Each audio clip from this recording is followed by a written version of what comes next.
Hey there, it's Samantha. I just want to welcome you to this next segment of In the Spa Room. And today I just wanted to talk to you about dry skin, which is obviously something that most of us are going through, especially in these wonderful winter months here, well, pretty much anywhere, unless you live in California. And for those of you, I envy you. Someday I'll live there, hopefully.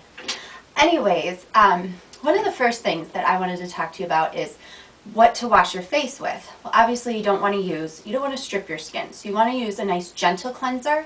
If you tend to have acne, you want something a little foamy, so that way it does cut some of the oil. But you also want to make sure, and this is key, you want to make sure that you're washing your face in tepid water, not hot. Hot is stimulating.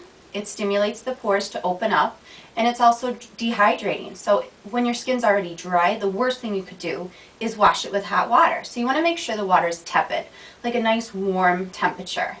And of course, gently. You don't want to rub too hard with a rag. You want to use a nice soft cloth. Rags are fine, just make sure not to scrub too hard. And then the next part that is very helpful is what to put on next. You obviously want to tone your skin to rebalance your skin's pH level. Once your skin's at a neutral pH level, your skin tends to absorb products into the skin better.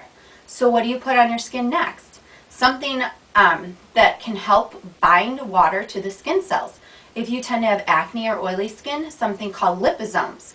If you tend to be more dry and dehydrated, you want to go towards hyaluronic acid. These can be found through your skin care professional, esthetician, through physicians' offices. So make sure next time you get your facial to ask them about it. Liposomes and hyaluronic acid, they pretty much do the same thing. What they do is they attract water.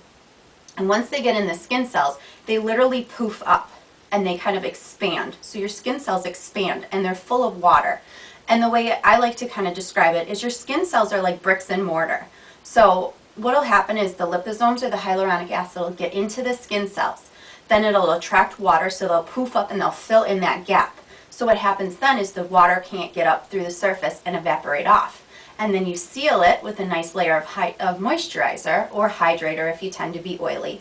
And what the moisturizer does is it literally sits on the surface of the skin. It does not penetrate.